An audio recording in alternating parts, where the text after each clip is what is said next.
Salut à tous, c'est Axel de testmobile.fr. Nous sommes au MWC 2013 à Barcelone sur le stand de ZTE qui a présenté son ZTE Grand Memo. Donc grand parce que parce qu'il est grand, non c'est pas ça, c'est grand, c'est le nom de la gamme. Une gamme, c'est du très haut de gamme, c'est du très haut de gamme. Alors très rapidement sur les spécifications, on a un appareil sous Android 4.1.2 avec un écran que je qualifierais de géant de 5,7 pouces. Je mettrai la luminosité de l'écran un petit peu plus forte juste après. Il a un quad-core 1,5 GHz. Alors là, je vous présente les specs telles qu'elles sont ici dans le modèle présenté. Je vous parlerai de la France un tout petit peu après parce que vous verrez, il y a quelques variantes. Donc quad-core 1,5 GHz, 2 Go de RAM, 16 Go de mémoire interne, micro SD jusqu'à 32 Go en plus, APN 13 mégapixels à l'arrière, flash LED qu'on voit juste à côté, voilà. 1080, il filme en 1080p, il a une caméra frontale 1 mégapixel et une batterie de 3200 mAh. Alors, pour parler un petit peu plus de cet appareil, il faut parler de notre marché également, ce qui nous intéresse aujourd'hui.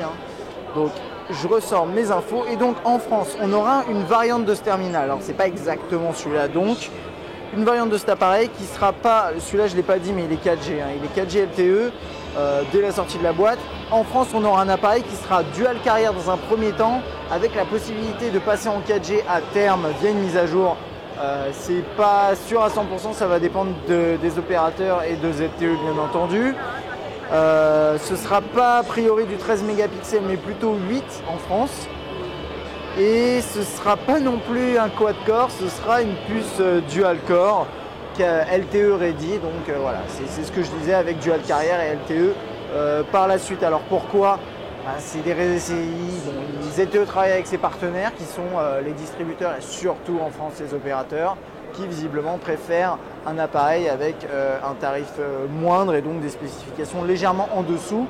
Mais en soi, ça en fait pas un appareil moins intéressant. Il y a autre chose à savoir, c'est que là actuellement on a une surcouche qui n'est pas franchement forte, mais qui devrait gagner en présence au fil du temps, peut-être même au moment de la sortie de l'appareil, courant du premier trimestre 2013. Donc, alors, on va passer l'appareil en revue. Donc c'est un écran géant comme je disais de 5.7 pouces, c'est vraiment gigantesque comme écran, 1280 par 720 au niveau de la résolution. Donc en haut on a la caméra frontale dont je vous parlais tout à l'heure dans les spécifications qui est cachée ici, quelques capteurs, il n'y a pas de logo ZTE à l'avant. On a ici les boutons classiques, retour, accueil et menu. On a la touche de volume ici, le bouton on-off, verrouiller, déverrouiller et le jack 3.5 mm.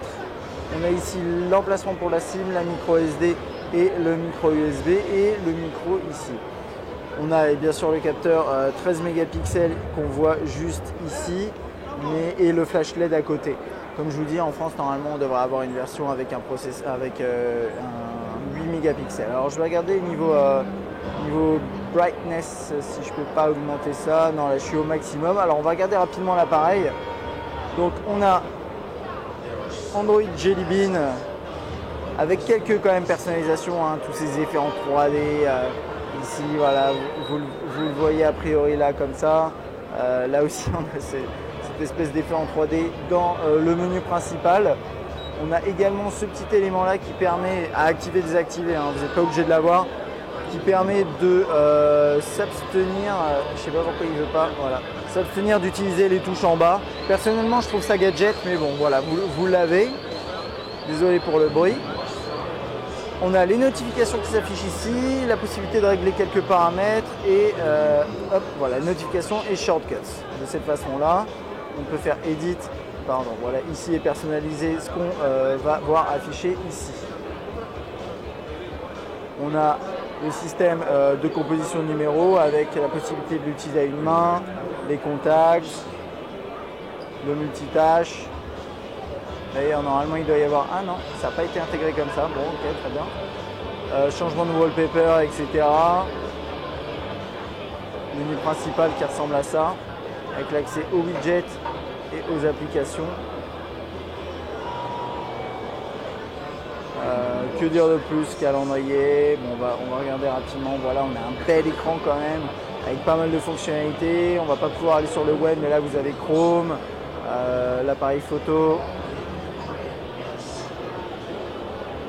Voilà, avec pas mal d'options ici, ISO, White Balance, panorama, HDR, Burst Mode, enfin le classique. Là on a un morpho à mon avis, ils ont fait peut-être une faute de frappe, je sais pas.